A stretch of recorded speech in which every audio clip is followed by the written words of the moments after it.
नमस्कार दोस्तों, आज मैं जबलपुर में हूँ और हम लोग अपने परिवार के साथ प्रयागराज की यात्रा की तैयारियां कर रहे हैं। फ़िलहाल मैं अभी अपने ब्रदर इन लॉ के घर में रुका हुआ हूँ। यहीं हमारा पूरा परिवार एकत्रित होगा और फिर हम लोग अपनी यात्रा शुरू करेंगे। उस यात्रा का पूरा विवरण मैं आपको दूंगा, तो मेरे साथ बने रहिए वीडियो में अंत तक। लीजिए, अब ट्रेन का समय हो गया है और हमारी तैयारी पूरी हो गई है। लगेज ऊपर जा चुका है, बाकी लोगों का इंतज़ार हो रहा है। लीजिए, हमारी यात्रा अब शुरू हो चुकी है। अभी हम लोग जबलपुर रेलवे स्टेशन की ओर जा रहे हैं, जहाँ से हमारा प्रोग्राम रीवा जाने का है और परिवार के बाकी सदस्य भी जबलपुर मेन स्टेशन पर एकत्रित होंगे। इंटरसिटी ट्रेन में हमारा रिजर्वेशन है, जहाँ हम लोग पहुँचेंगे रीवा। रीवा में हमारा प्रोग्राम रात में स्टे करने का है।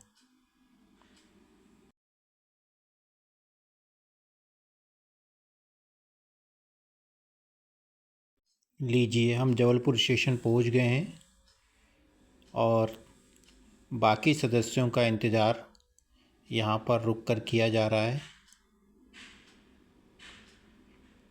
फ़िलहाल अभी हम 3 लोग यहाँ पहुँचे हैं।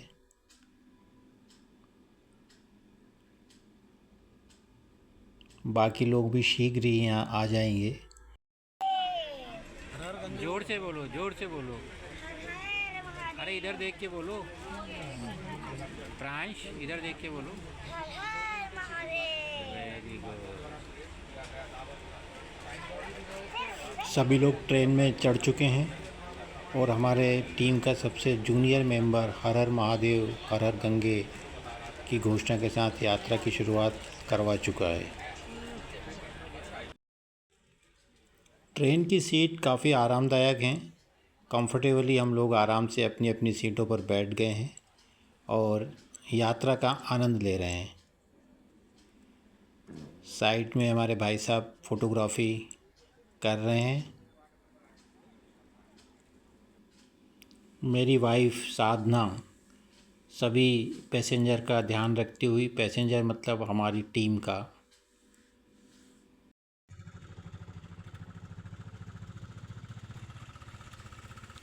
दोस्तों रात को लगभग 9 बजे हम रीवा स्टेशन उतरे थे और वहाँ कोई कैब वगैरह का अरेंजमेंट नहीं हो पाया, तो हमने एक टेम्पो किया है जिसमें करीब हम 7 या 8 लोग बैठे हुए हैं और होटल की ओर प्रस्थान कर रहे हैं।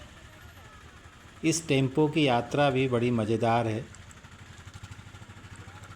और बड़ा एक एडवेंचर फील हो रहा है। देखिए, सभी जितने लोग हैं इस यात्रा का आनंद ले रहे हैं।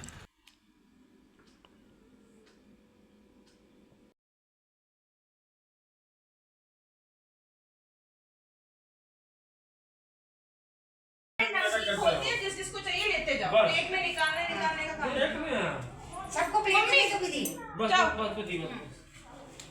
जल्दी खाओ। हाँ मम्मी आएगी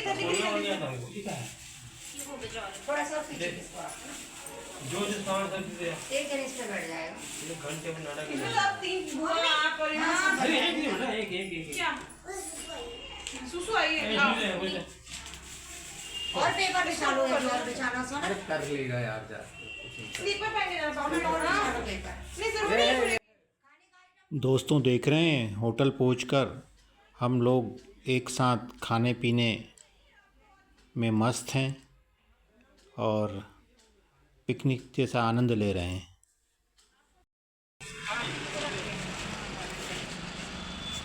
दीजिए, इसको फ़ोटो खिंचवाना, आ जाओ सामने। इसको फोटो खिंचाना, आ जाओ आ जाओ।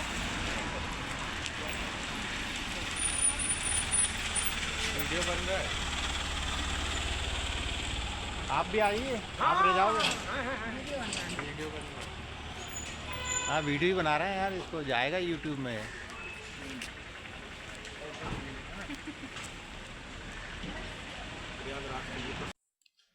दोस्तों, हम कुल 12 सदस्य थे।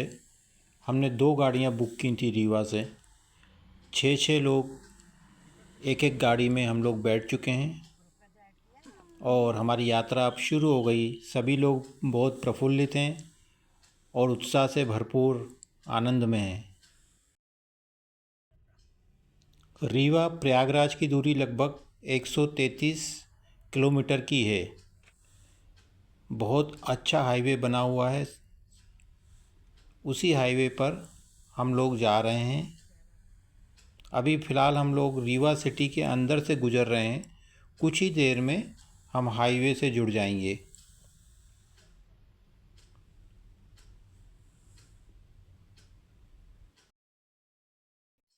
हम लोग हाईवे पर पहुंच गए हैं और अब तेज़ रफ्तार में प्रयागराज की ओर बढ़ रहे हैं।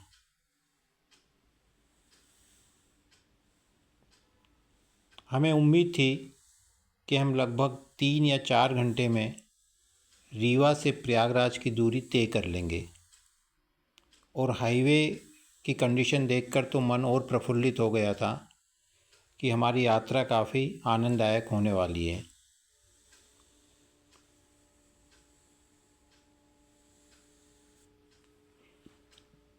कुंभ की वजह से ट्रैफिक भी कुछ अधिक ही पाया गया।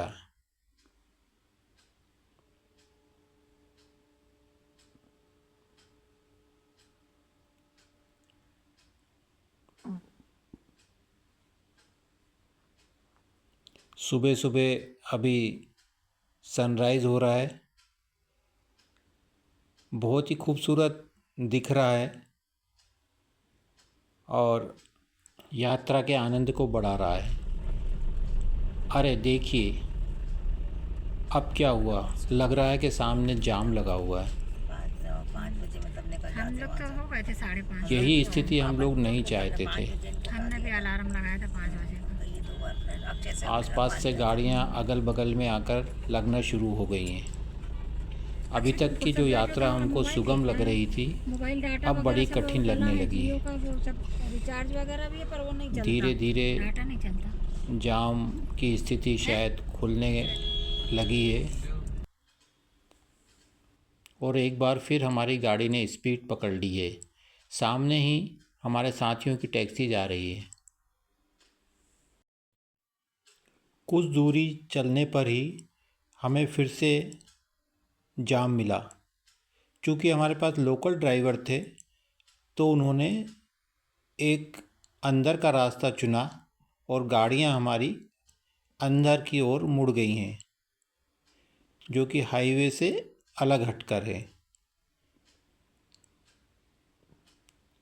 ये सफ़र हमें बहुत रोमांचकारी लगा और मज़ा भी बहुत आया। काफ़ी छोटे छोटे गांव से हम लोग गुज़र रहे थे। सुबह सुबह का समय था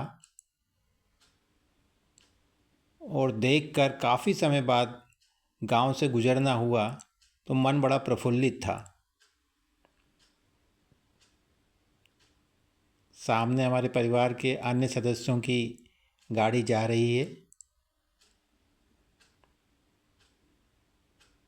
देखिए कितना सकरा रोड है, लेकिन चूंकि ड्राइवर लोकल के ही हैं, उनको पता है कि जाम से छुटकारा कैसे पाया जा सकता है। बिल्कुल खेतों के बीच में से होते हुए जा रहे हैं। आसपास गेहूं की फसल लहला रही है।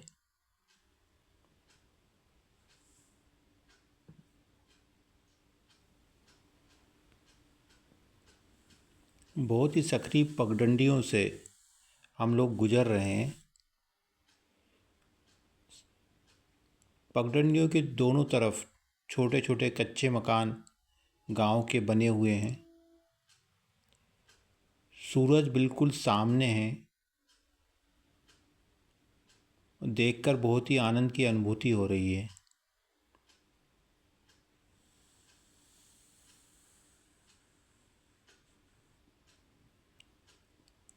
देखिए सामने कितने वाहनों की कतार लगी हुई है, जो कि जाम से बचने के लिए इसी रास्ते से आ रहे हैं।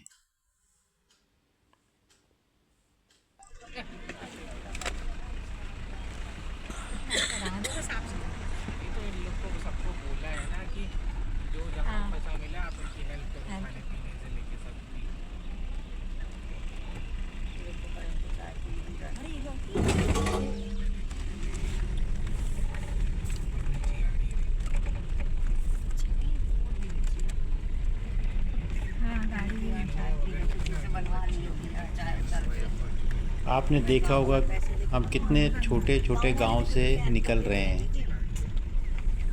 कहीं कहीं तो एकदम अंधेरा आ जाता है।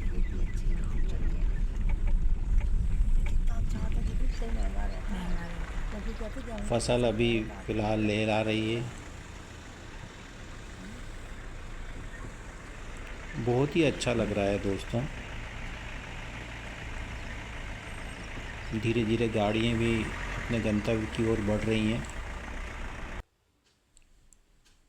इसी प्रकार हमारी यात्रा चालू है।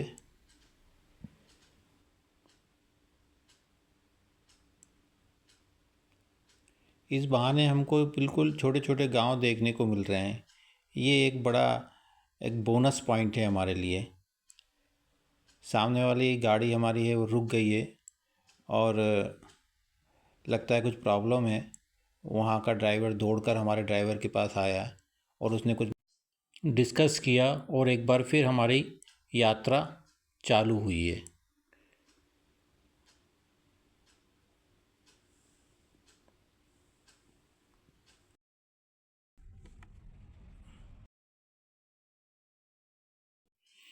गाड़ी अब हमारी तेज़ी से चली जा रही है। कितने घुमावदार रास्ते आप देख रहे होंगे। बिल्कुल ऐसा लग रहा है कि हम कहीं पहाड़ों से गुज़र रहे हैं। पूरे रोड पर केवल हमारी दोनों गाड़ियां दिख रही हैं। आगे पीछे इक्का दुक्का गाड़ियां ज़रूर दिखती हैं, पर रोड लगभग सूना पड़ा हुआ है।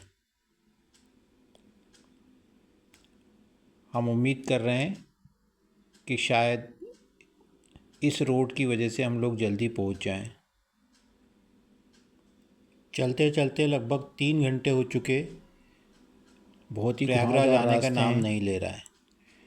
रास्ते में सभी को भूख लगी आई थी। गांव में ही एक छोटा सा होटल था, वहाँ ड्राइवर ने गाड़ी रोकी और यहीं फिर हम लोग नाश्ता कर रहे हैं। अब हम लोग बिल्कुल प्रयागराज के नज़दीक पहुंच गए हैं। लेकिन ये क्या, इतना लंबा जाम, जिससे बचने के लिए हम लगभग 100 किलोमीटर से ज़्यादा चलकर आए हैं और लगभग 4.5-5 घंटे हमें चलते हुए हो गए हैं। और आखिर में हमको ये देखकर बहुत ही निराशा हो रही है। एक बार और हर हर गंगे, हर हर गंगे।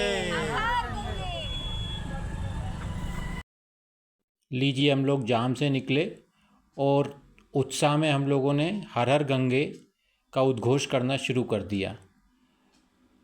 जैसे ही हम लोग पार्किंग में आए, हम लोग बहुत ही उत्साह से भर गए और लगा कि हम जिस कार्य के लिए आए हैं वो अब हमें सफलता मिल जाएगी।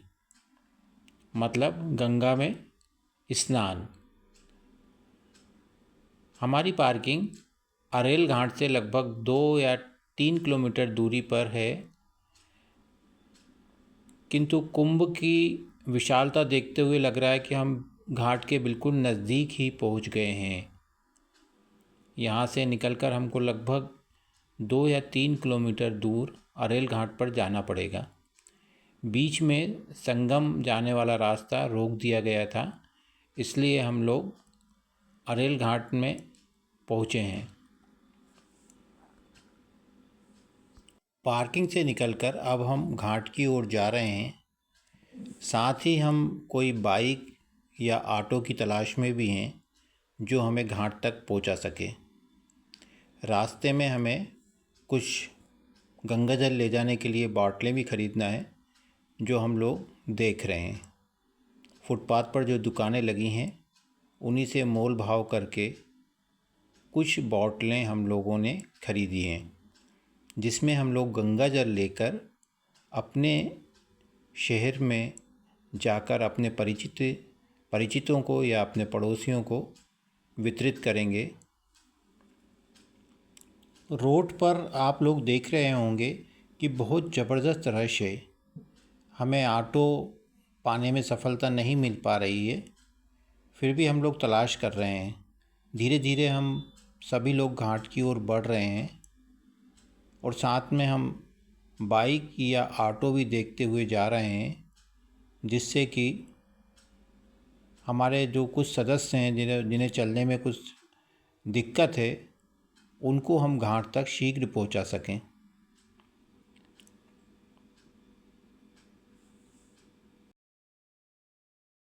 तो दोस्तों, हमारी टीम के सदस्य और हम धीरे धीरे घाट की ओर बढ़ रहे हैं। इतना अभूतपूर्व नज़ारा मैंने अपनी ज़िंदगी में पहली बार देखा है।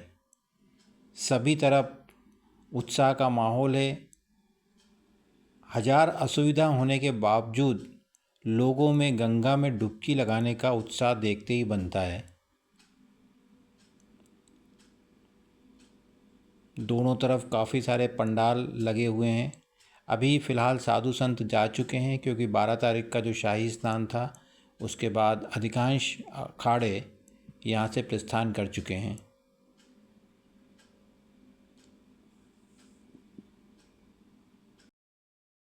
आखिर बहुत कोशिश करने के बाद हमको ऑटो मिल गया है। हमारी टीम के कुछ सदस्यों को हमने बाइक से पहले भेज दिया था। अब हम लोग धीरे धीरे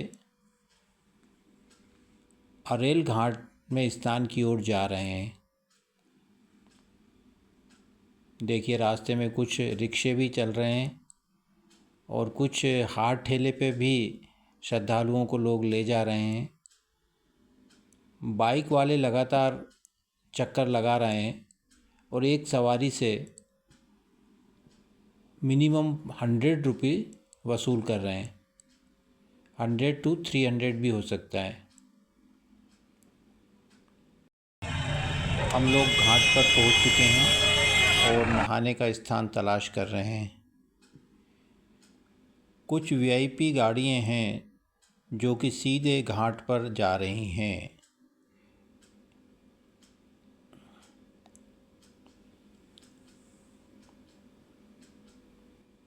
हम लोग बिल्कुल गंगा किनारे पहुंच गए हैं। आसपास ये ग्रीन जो आपको कुछ कपड़ा दिख रहा है, उसके अंदर टॉयलेट बनाए गए हुए हैं और काफ़ी अच्छी व्यवस्था दिख रही है। सामने लाइटों का नज़ारा आप देख रहे हैं, अभूतपूर्व दृश्य। हजारों लाखों श्रद्धालुओं का घाट पर जमावड़ा है।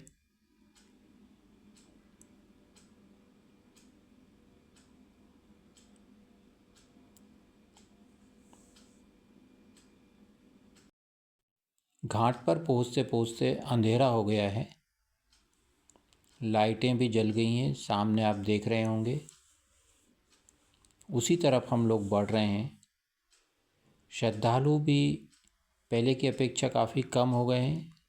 रात का लगभग 8 बज गया है। वोट भी बंद हो चुकी हैं, इसलिए त्रिवेणी संगम जाने का विचार भी हम लोगों ने त्याग दिया है और इसी घाट पर हम कोई उपयुक्त स्थान तलाश कर रहे हैं जहां हम सब लोग गंगा में डुबकी लगा सकें। दोस्तों, ये घाट अति उत्तम है। संगम में बहुत रश होता है।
अब हम घाट पर डुबकी लगाने की तैयारी में हैं।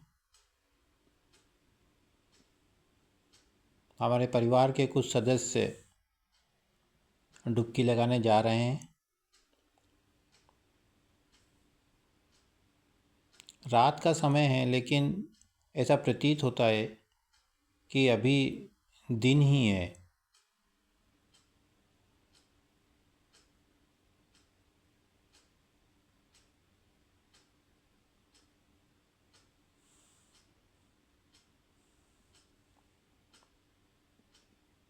देखिए, बहुत ज़्यादा पानी नहीं है। बहुत ही उचित व्यवस्था की गई है, जिससे कि लोगों को डूबने का भय ना रहे। हालांकि इस पानी में कुछ गंदगी का भी समावेश हो जाता है। तो दोस्तों, हम सभी ने गंगा में डुबकी लगाई। क्योंकि रात का समय था तो सभी को मैं शूट नहीं कर पाया, और हमारी ये यात्रा गंगा डुबकी के साथ ही संपन्न हुई। परिवार के सदस्यों ने इस यात्रा का भरपूर आनंद लिया, पुण्य कमाया, और अब हम वापसी की ओर अग्रसर हैं। दोस्तों, इस एपिसोड में बस यहीं तक। अगले एपिसोड में फिर हमारी मुलाकात होगी। धन्यवाद।